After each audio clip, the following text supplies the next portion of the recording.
opening question. What do these two scenarios have in common?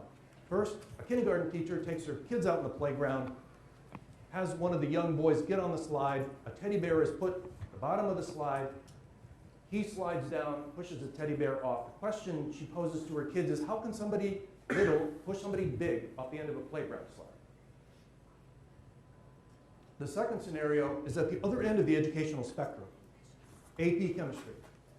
These students are being asked the question, what happens to the heat in our pot? What we say the similarity is students can reason deeply about the science in both scenarios through the process of modeling. So here is a whole class consensus model. This is when a teacher draws a model, like a template for a model, at the front of the room or the side, and then all the kids contribute to the model, or there's some negotiation. And so what she has done is drawn the slide. The rest of the inscriptions on there are by the kids. So you can see that the kids have pushes and pulls labeled. But what I love about that slide are the little G's. Can you see the lowercase g's all over the place? About the third last day of the unit, and this was an 8-lesson unit in kindergarten, third last day of the unit, this teacher introduces gravity as an idea. And all of a sudden, the kindergartners start using this as a resource to explain what's going on with the little person sliding down the slide.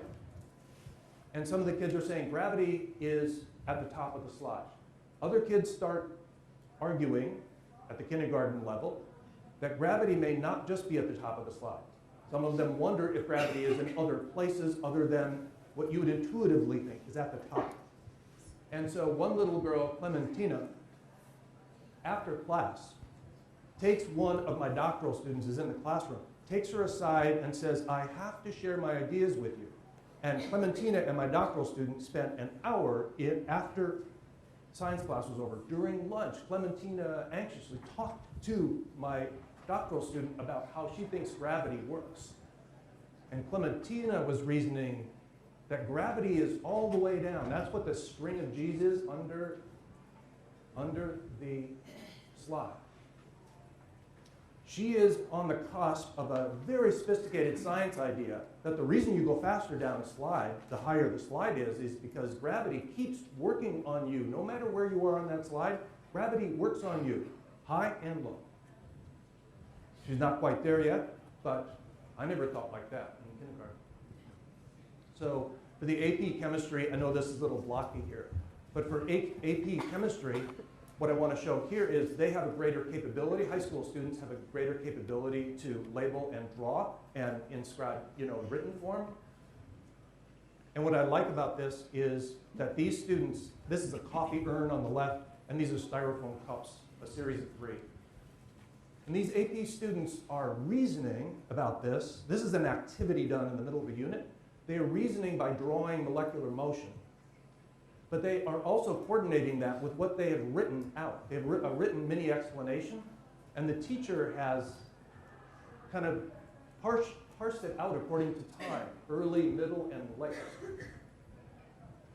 So they're drawing, they're writing, and they're talking about this.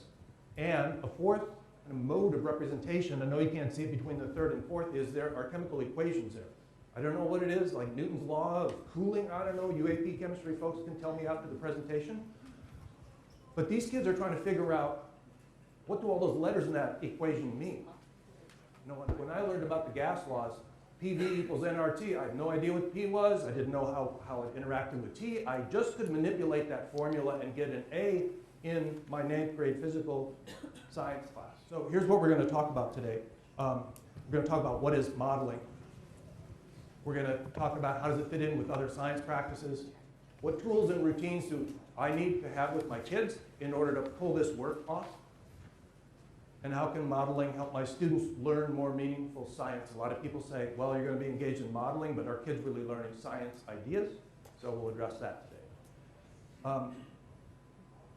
Wherever I go, I tell audiences that none of what I'm going to describe today is going to transform your classroom or transform kids' learning unless you think about your teaching in a particular way. So if I ask you, what is the role of a teacher in a classroom? You could turn to a partner, I won't do this, but you could turn to a partner and have a conversation about what is my role as a teacher? Am I supposed to give out information? Am I supposed to have kids engaged in activities day after day? Is my job to get them to pass like a state test? So our idea is that your role as a teacher is to support kids in changing their thinking over time. Do we do that?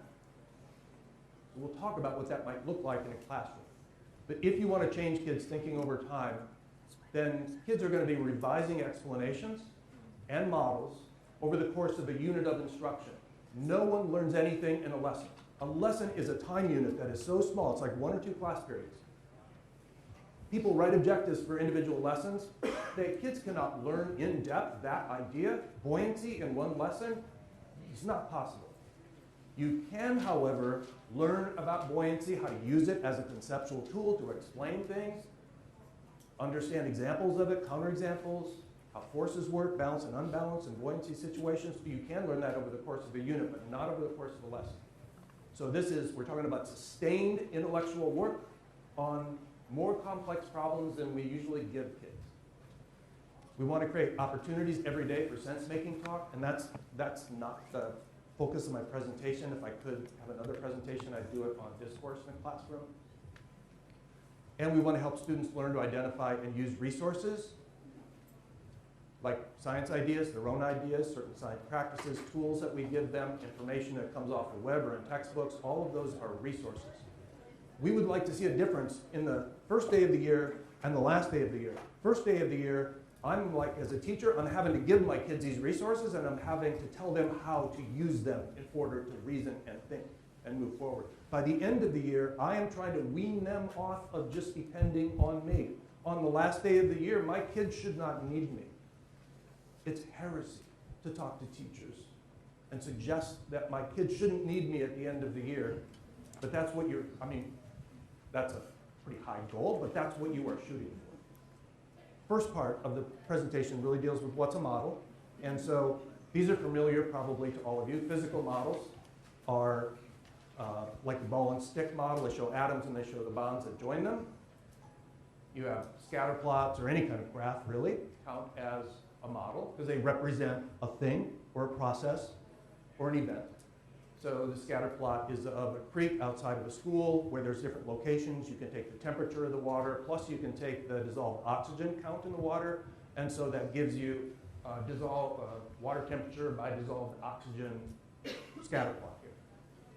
There's other kinds of graphs, other kinds of models, I should say. This is a computer simulation of a tsunami that happened not recently, but they project backwards to 1762. These are the wave heights, different wave heights of the tsunami that hit the Bay of Bengal. All of these are models, and they are super valuable in our classrooms to use as teaching tools. But when we think of modeling, we don't have kids create these kinds of models. They create other kinds, and I'll show you what I mean by that. Let me first say that in classrooms, models are used differently by scientists than they are by teachers. Generally, teachers use models to show stuff to kids. So you've got the traditional cell model here. Teacher would say, here are the parts of the cell. Let's list the parts of the cell. Then let's list what each part does. Maybe we will create the famous, back in my day, it was a Jello mold with all the organelles. I don't know what it is today. Still Jello? Okay. Now, what is modeling with an ing? It's a process that kids undergo. Here's a canonical kind of modeling process that took place over dozens of years, and it's, as you can guess, looking at the right-hand illustration, it's DNA. But where did it start? It started with notebooks by Rosalind Franklin. Some of you know the story of the young woman who did X-ray crystallography on DNA and had her ideas pirated by Watson and Crick. A few years later, Watson and Crick, using Franklin's ideas, developed that sketch of the double helix.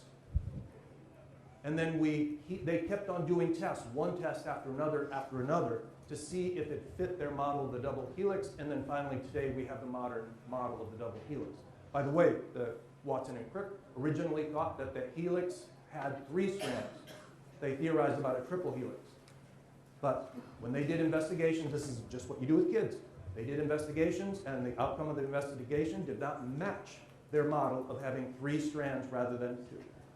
Here's an example of a model that this is a 4th grader drew, and the event that they're modeling is a guy who can break a wine glass with just the volume from his voice. Video shows him with the wine glass right here. He sings, he tries different pitches, and the wine glass, there's a straw in it. The straw starts jumping around inside the glass, and then it shatters.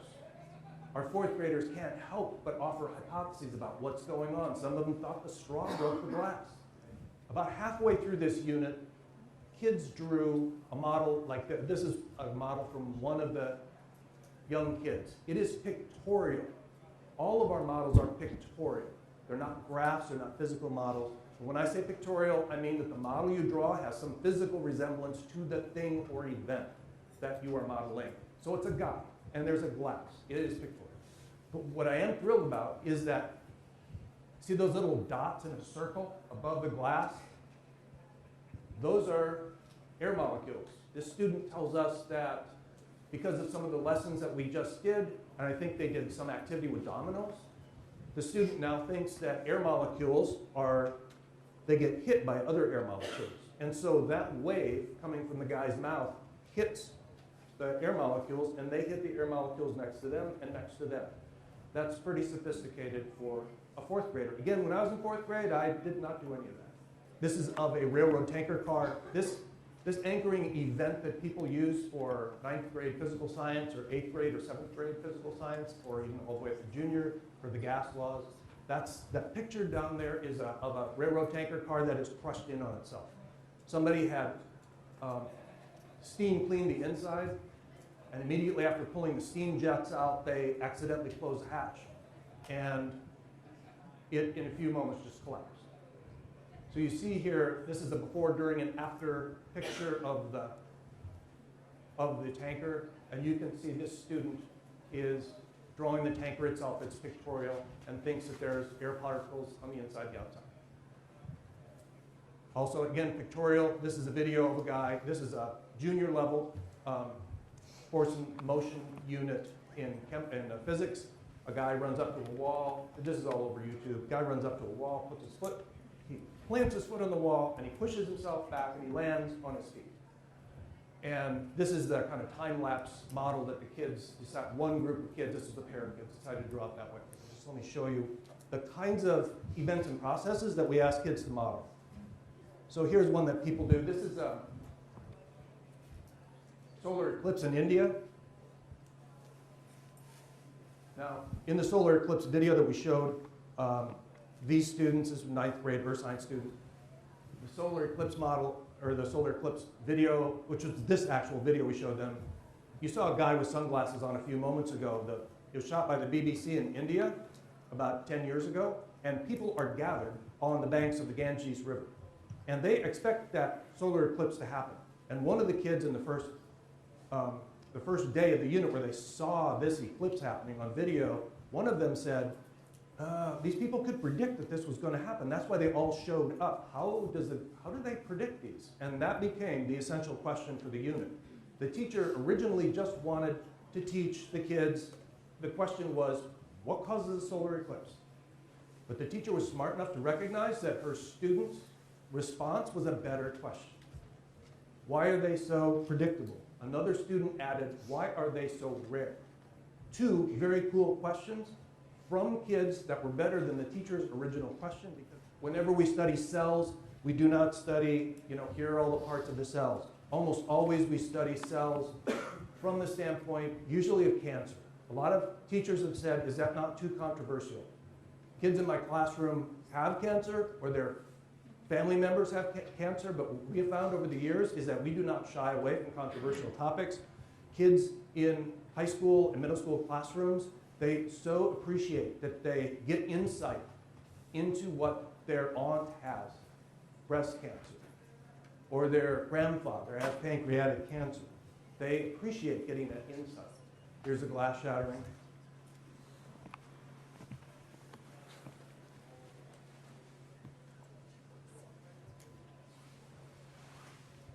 This is a wolf. So in the mid-1920s, wolves were eradicated from Yellowstone National Park in the 1990s, mid-1990s.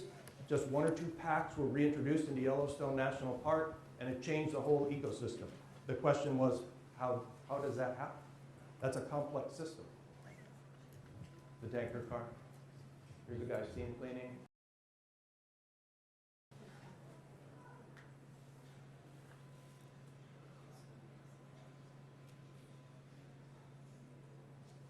Be close. Here's the backflip. There's so many variations of these on YouTube. This is making ice cream. We use this for younger kids, but actually the explanation for how ice cream actually changes phase like this has a lot to do with molecular bond making and breaking. It's pretty complex. This is one we did in first grade, the pollinator's role. This last one is a video about a guy named Eric Rohner. He's a daredevil. I'll just preview this a little bit. He got like 100 helium balloons, and he attached them to a lawn chair, and he had a bunch of friends, and they helped him. Yeah, there they are. You know what's going to happen, right? No, it turns out okay. There's buoyancy and balanced forces. We did this in the 9th grade high school physical science.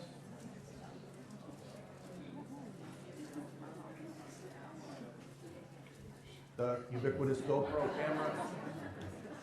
You notice what he's got in his left hand?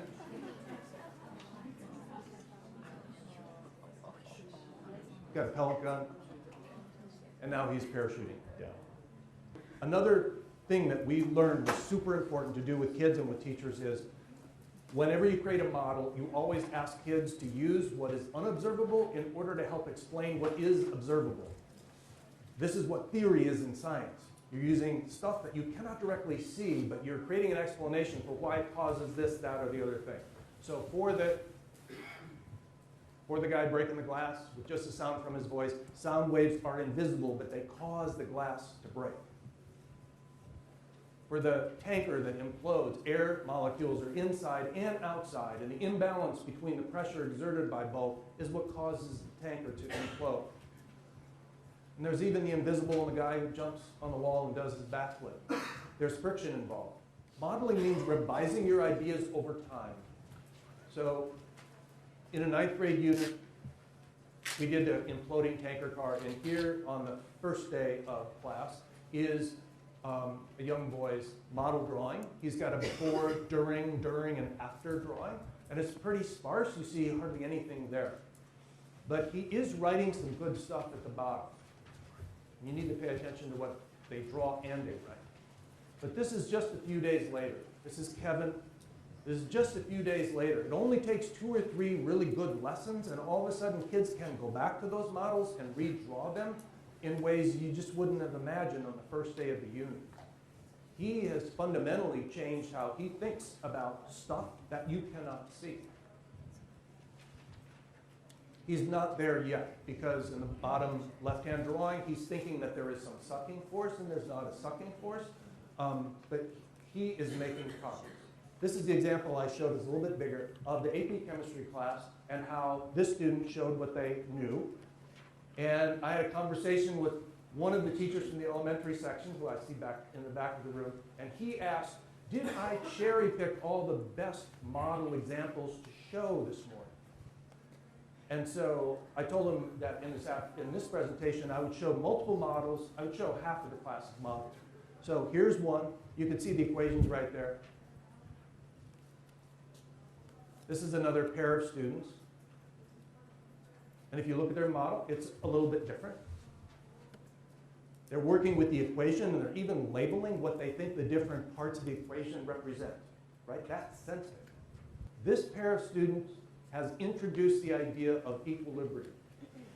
What does that mean, equilibrium? What is actually happening when a system is in equilibrium? This is like this kind of sense-making question you would ask kids.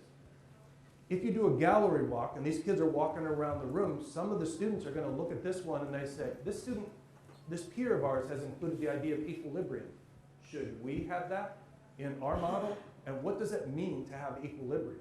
Here's another drawing. This group of students much prefers pictorial representations more than equations, and so they draw cutaway views of what's inside the styrofoam cups here. Fewer equations, more pictorial. One of the things we have learned to avoid, because a lot of our teachers who try modeling out first, they make the mistake of having kids draw posters instead of doing modeling. And we've given a name to this. We just call it posterizing. And posterizing means that you take some science idea that you can find in a textbook or that you can look up on the web, and you just like copy it. This is the rock cycle.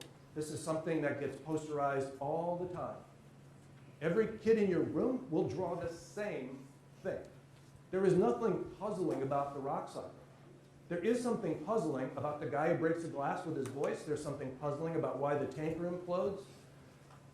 And there's something puzzling about how that guy does the backflip. But there is nothing puzzling, at least the teacher has not brought it up, or the kids have, about the rock cycle. It just is. And learning doesn't happen then. The things that get posterized are rock cycle, water cycle, photosynthesis. Kids draw trees with leaves that, oxygen's going out and carbon dioxide's going in. It's exactly the same thing. You can look up anywhere. Why do we value modeling? Just to take a step back from all these examples, it makes students' thinking visible to you. If you had 12 models up in your room and did a little gallery walk with your kids, you can see in just 5 minutes, you can see the trend of how your kids are thinking. What have they added to their models that you didn't expect? Maybe you've got 3 out of those 12 who have added something and you thought, I never believed that they understood that or why they put that in there, but that should tell you something about your next few lessons. That is, if you're the kind of teacher who wants to adapt your lessons based on the information you're getting from the kids, which I think you are. Modeling allows kids to show more of what they currently know and in a variety of ways. Right now, having kids show what they know in most classrooms is dominated by their ability to write. If they cannot write, then you cannot see what's below, that 90% of their knowledge that's the lower part of the iceberg under the water, you can't see any of that. You can only see that tip, like the 10% that they can actually script out and write it. What does that mean for your English language learners? You don't know what they're thinking. No, shouldn't go that far, but it's harder to know what kids who struggle with writing. It's hard to know what they know unless you offer them more modalities to show what they know. It makes kids' reasoning available to their peers, and I'll show you an example of that in a second. And it helps students see that it's valuable to change your thinking about key ideas over time. This is something that's not part of American science education. Today we're going to learn about buoyancy. By the end of the day, you should know all about buoyancy. We're not going to come back to it. We're leaving it, and it's going to be on the test. So that's completely inconsistent with learning theory. We want kids to learn about things over time, like buoyancy, and we want kids to change their thinking over time. This means like in the very first couple days of your school year, it's hard to introduce this stuff in the middle of the year. The very first couple days of the year, you might have to have a talk with your kids saying, the way this science class runs is we're going to revise our thinking over time, and so you have to be brave and offer these initial models or your initial hypotheses on the very first day of our units. And we're going to work on those over time. That's authentic science.